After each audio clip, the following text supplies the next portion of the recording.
I was reading a fantasy book the other day and I thought to myself, wouldn't it be awesome to read a fantasy book inside a castle? So I started researching where can I find a castle near me, and Eureka! Springs popped up, and now we're here. But before we check out our castle, I got a little carried away with my research and decided that one immersive reading experience just wasn't enough, so I planned 3.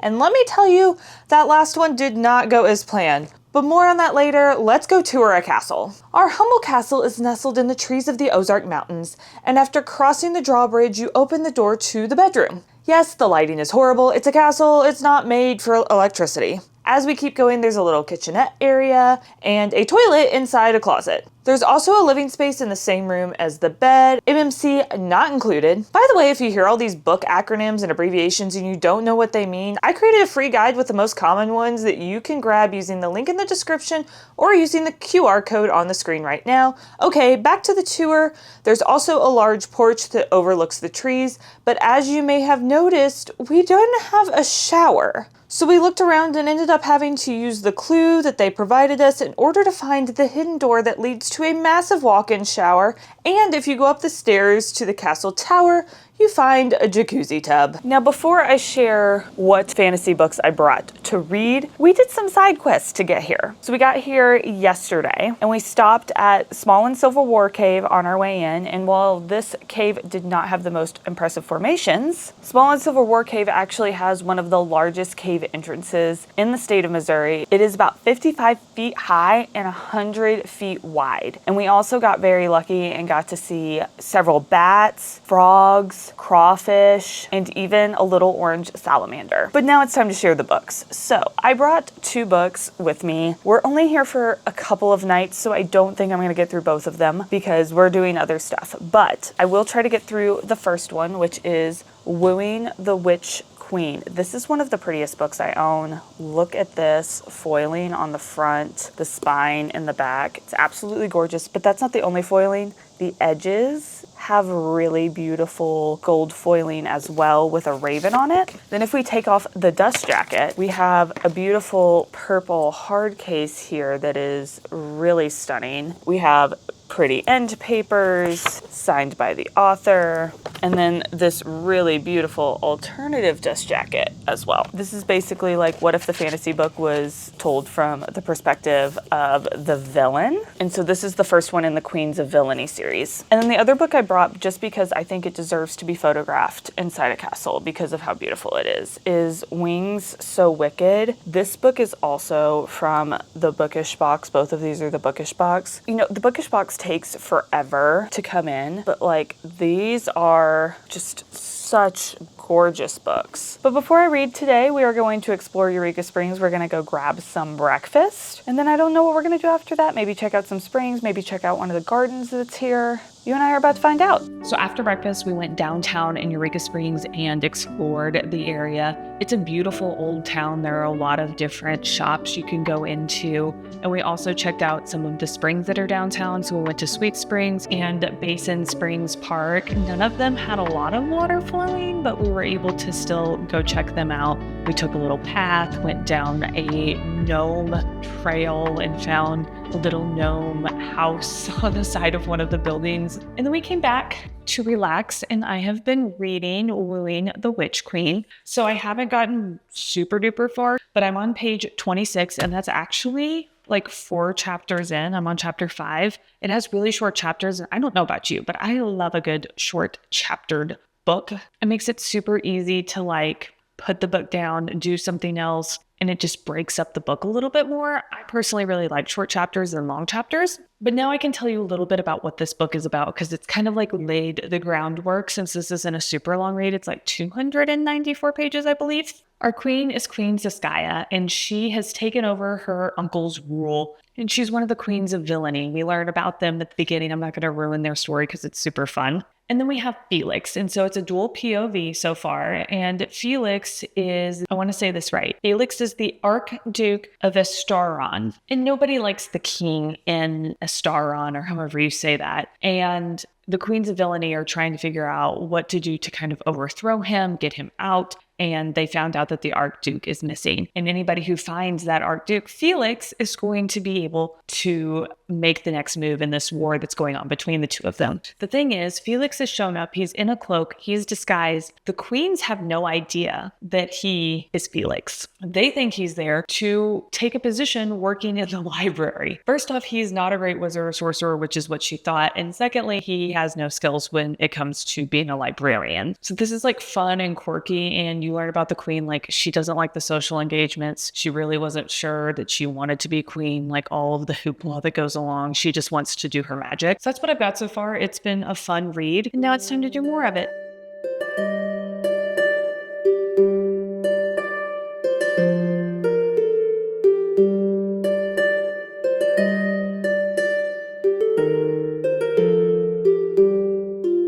Good morning, coming to you live from the husband's Jeep. So last night I didn't get a ton of reading done. I am only on like page 80 something now because we decided to go to a magic show, which was super fun. We had a great time, but we were super tired afterwards. We just like got dinner and went to bed. And this morning we're having a little bit of a slow morning. We are going on a train ride through Eureka Springs for lunch. So we're going to like eat on the train and then do like a 4.5 mile ride on the train, which is going to be very fun. It's air conditioned and it's so freaking hot outside right now. It's already 90 some degrees and it's like 10 o'clock in the morning. So I went to get us like a lighter breakfast, and I thought I was doing that, but like this is the cinnamon roll. Look, it's almost the size, like half the size of my head. So I got a cinnamon roll and a muffin for me. This is a lemon blueberry muffin at a place called Bean Me Up. They were super nice. And then I got a sea turtle coffee. So this is espresso,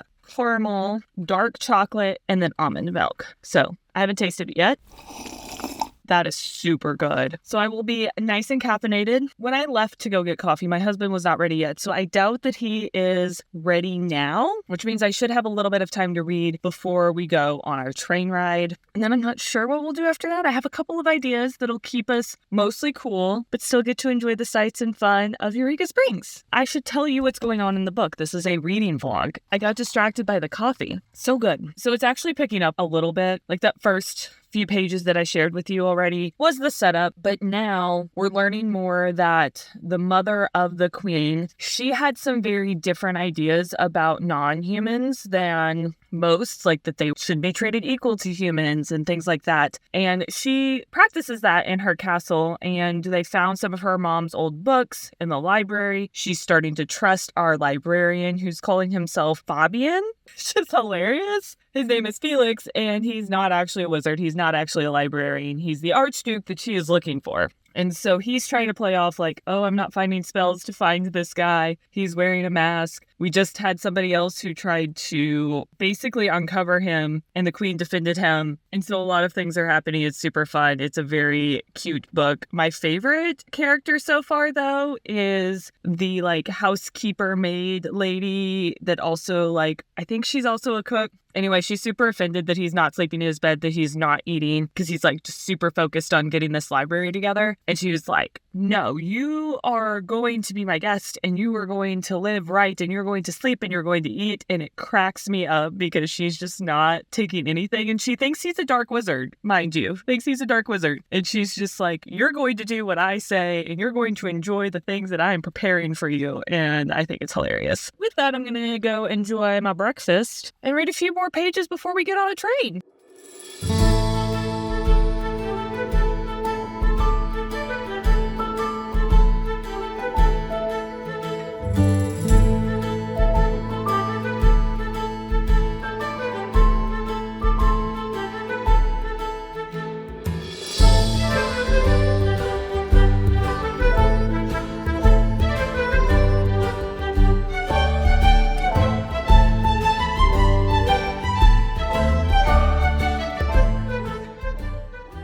So it is our last morning in the castle. So yesterday, after we did the train ride and did antiquing, we kind of just hung out in the castle because it was hot and a lot of things are closed on Tuesdays that were indoor. So I actually finished Wooing the Witch Queen. I would say this book has a little bit of interesting pacing. It's fairly fast, which I do like. It is a slow burn. We are about like 249 pages before we hit the romance part of it. But then after that, there was like a bonus scene in this copy and then an excerpt from the next book, which without the excerpt, you could totally figure out who the next book is going to be about based on just how the epilogue is written in the last couple of chapters start hinting at it. I ended up giving this book 4 stars. So I did enjoy the idea behind the book where you have the villains. The villains aren't necessarily totally villains, but they're the bad queens that have a reputation and things like that. So she's like this dark witch or whatever. And I thought it was a good premise. It did have some Sleeping Beauty vibes in there. Very light on that though. And I did like the idea of having the Wicked Queens banding together, working together for like a common goal, which was to save their continent, their kingdoms. So overall, it was a really good book. I ended up giving it 4 stars because there were some rather cringy things in here. Like one of the queens, which is the Fae Queen, would like leave a trail of rainbow sparkles behind wherever she went. Not my favorite thing to be in a book. However, the story was good enough that it overshadowed some of those like cringier moments. And also this book is gorgeous. That didn't go into my ranking, but I'm very glad that I got the Bookish box version of this. The crows were a very important part of the book. So the fact that they're on the edges makes a lot of sense. Like the cover makes a lot more sense now, which I always love when I get a special edition and then like understand the cover and the art a little bit better. So with that, we're going to check out of the castle and our vacation isn't done. We were only here for a couple of days and we are getting ready to move to a cabin, and the book that I'm reading is inside, so I will reveal it here. And that is, it's a pink book, Emily Henry's Happy Place. I couldn't think of a better book to read on the water. I know that this is set in like Maine by the ocean, but it was on my shelf. I've been wanting to read it, so I thought this would be like a fun lakeside read. So if you want to come along for that adventure, we're going to the aquarium today and then the lake after that.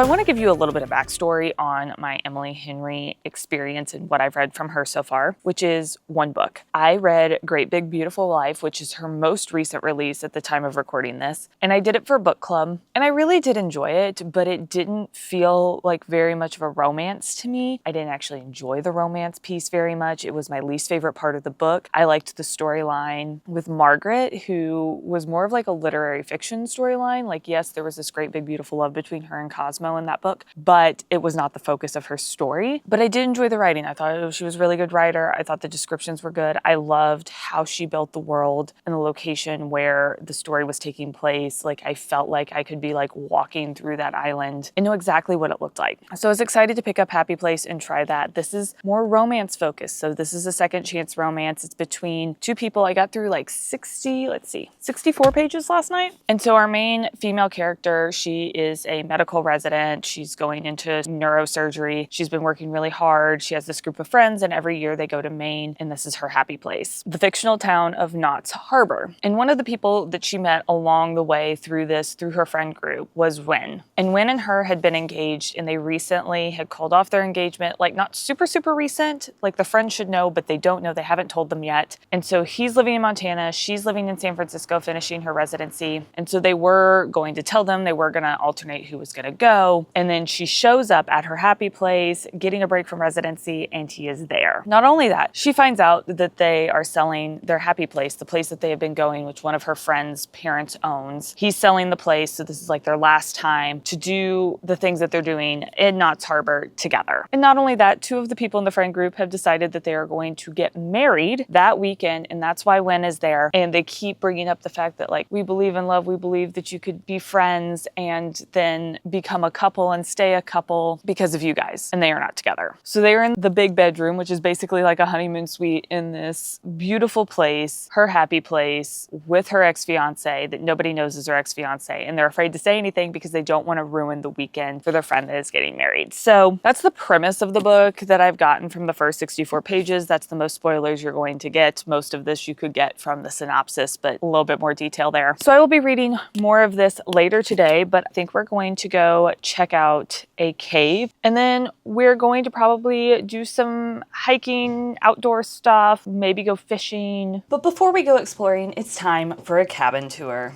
We have a big red couch, a bed that is perfect for laying down and watching YouTube or reading, a little kitchen area with an eating nook, and a bathroom with a clawfoot tub. Okay, now let's go cave exploring. Bridal Cave is right off the banks of Lake of the Ozarks, and to say this cave is impressive is an understatement. The formations are spectacular, and each and every room that we entered in the nearly 1 hour long tour had something new to take in. At 60 degrees year-round, the temperature was comfortable, but if you don't like tight spaces, this may not be the adventure for you. After enjoying our cave tour, we went a few miles away to Ha Ha Tonka State Park to check out a natural spring that is pretty enough to belong in a fantasy novel, and then we took enough stairs up that it felt like we were climbing up to the House of Wind, but the view at the top was worth it. While we were there, we also got to get a glimpse of the abandoned castle that sits atop the ridge.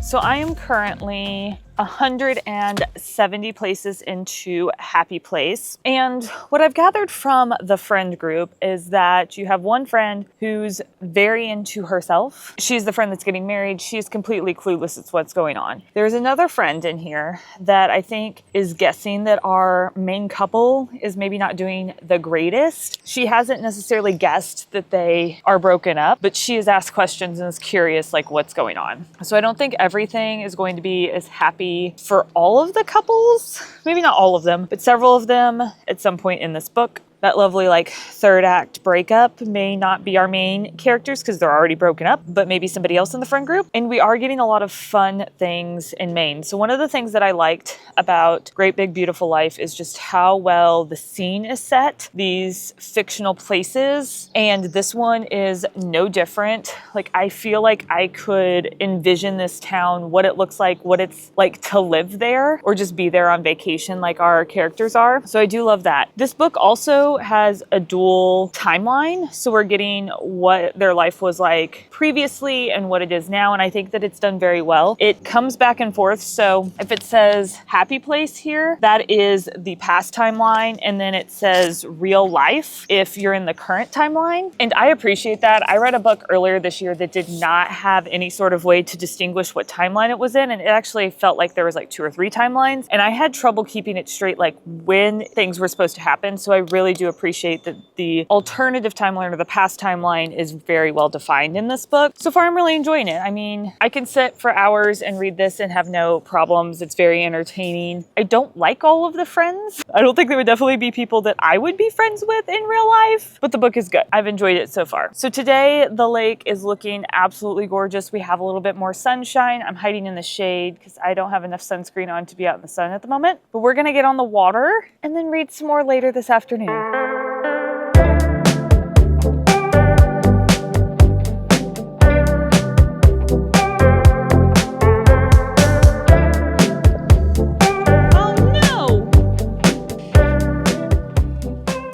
So it is our last morning at the lake. I did not finish The Happy Place. Honestly, I only got like 30 more pages into it. So I will have to finish The Happy Place at home. The main thing I would like out of the rest of this is the full story on how they broke up in the first place, because we keep getting bits and pieces of it. So with that, we're gonna have to pack up our vehicle and head home. I know, so sad because this view is absolutely gorgeous, but I do have a book to finish too. It is my last day of vacation, which is a bummer. I am at home. My husband had to go to work a day earlier than me, so I get an extra day of vacation time, which is great. But that means I still have to finish this book. I do have some errands to run. I also really want to go to Seven Brew for coffee. I have been there and gotten their lemonades before, and they are great, but I haven't tried their coffee yet, and I'm really wanting an iced coffee today, so we're going to try that as well. She does not want me to go anywhere today. She just wants me to cuddle with her. That's all she's wanted since I've gotten home. So yeah, run some errands, I have to get mail, go to Seven Brew, and then at some point today, we're going to finish this book. I am less than 100 pages left into this, and last night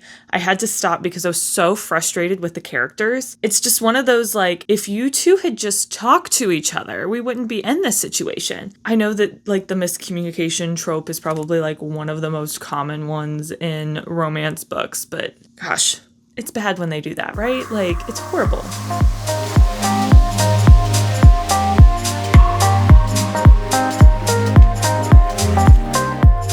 I just got a salted caramel latte with oat milk. I kept it pretty basic. I also just got their small, which is like a decent sized cup. Like, I could not imagine trying to drink a medium of this without having a heart attack because of all the caffeine, but let's give it a taste test. That's pretty darn good. Like, that's actually better than I expected. I can definitely taste a little bit of bitterness, not too much. I like the taste of coffee, so I'm okay with a little bit of bitterness. I'm gonna give it like a 7 out of 10. It wasn't like the best coffee ever, but like definitely decent. So I'm not upset that I got it. Time to go edit some videos and do some reading. Fueled by Seven Brew coffee.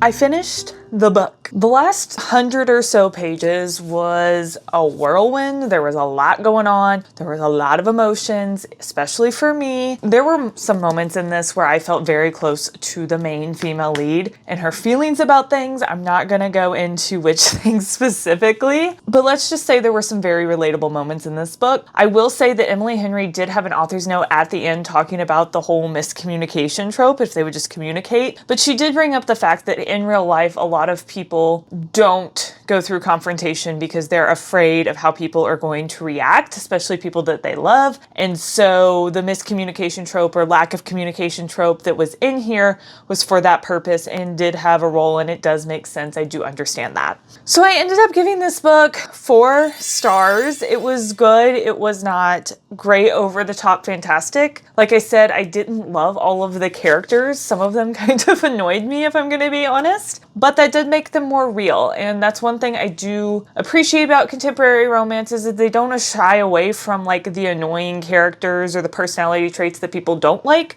Those types of characters exist in real life. They exist in contemporary romance. So I can appreciate that, even though this was not my favorite book. I do think I liked Great Big Beautiful Life more. So yeah, 4-star read to finish off vacation. But the end of vacation isn't the end of the series, because I had one more immersive experience planned, a football romance to prepare for a football game. So the football book that I decided I'm going to listen to is, drumroll please, First Down by Grace Riley. So this is the first book in the Beyond the Play series, and this is going to be a series of interconnected standalones. And so the premise of this book is fake dating. So you have the quarterback who had failed his writing class, and he needs somebody to tutor him so he can pass this class and hopefully go on to the NFL, because that's his ultimate goal. And so he enlists the help of Bex. Bex actually used to date one of the other football players, and she is looking for somebody to help convince this guy that she's moved on. He's not a great ex, obviously, and she wants him to leave her alone. He is continuing to bother her.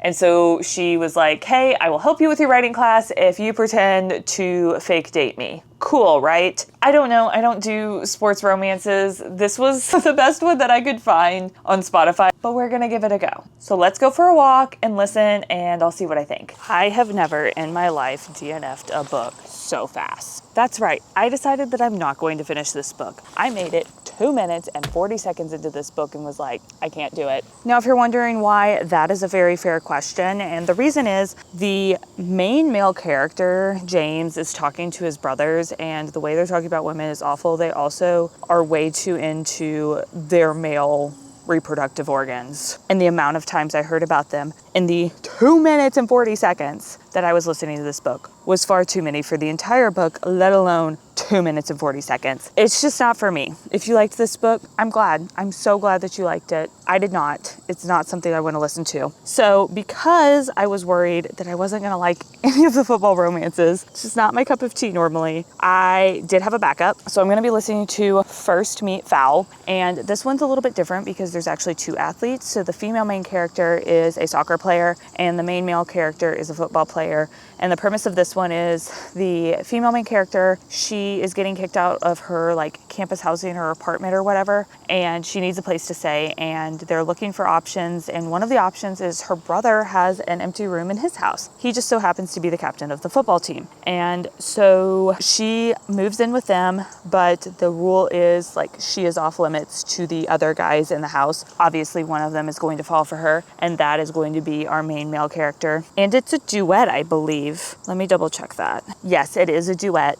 So there is a male narrator for the male main character's pieces and a female voice actress for the female main character, which I really like duets because I sometimes really hate when somebody else is trying to do a voice for the other gender and it's just not done well. Duets like this eliminate that. So we're going to give this one a go instead.